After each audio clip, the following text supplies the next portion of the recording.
Durante a pandemia nós temos retraso, essa aí da club. Nós logra de hal in essa aqui, pero último luna nós temos retraso a trove e agora que nós temos algum cambio que está fazendo todo o processo está canando tique mais li. Então tem gap grande entre pessoas que por manejar computer era digital e não que está gosta entregar com arriba papel.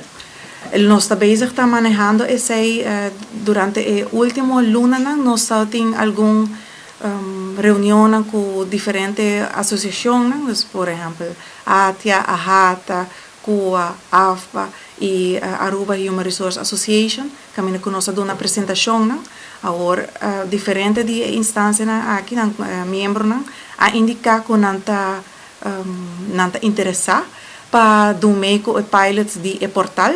Nós está bezig está preparando paquete para invitar para nos dar training de portal, assim a companhia aqui por onboard ng mesmong empleado na. Dus kung ang mesta by hasi petisyon via di portal pa empleado ng companhia ku familiar na.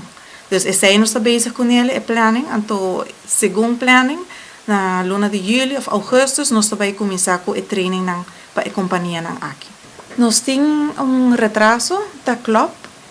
Retraso de quanto semana mino por indicar, sobre mino tem cifra na aí, pero ta club que nós tem o retraso e nós trabalhando riba esse aí também, de weekend também nós tem empregado na kuta bem oficina para assim hasi inhalslag, anto nós está probando de trabalhar diferente forma para assim aí por melhorar isso aqui. Tem diferente fatores. Dus tem factor maneira como indica acaba, anto taku persona não está entregar todo o documento no momento que nós reparar que não entregar todo o documento, então nós põe a petição on hold.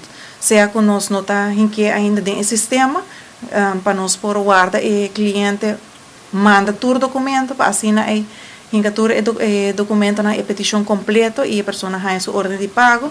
Of a pessoa não está em que sistema e nós tomamos contato com a pessoa para por alsnog manda seu documento na of 13 e também tem empregado na que tá que agora afetado também com COVID, com pandemia, com é diferente factor.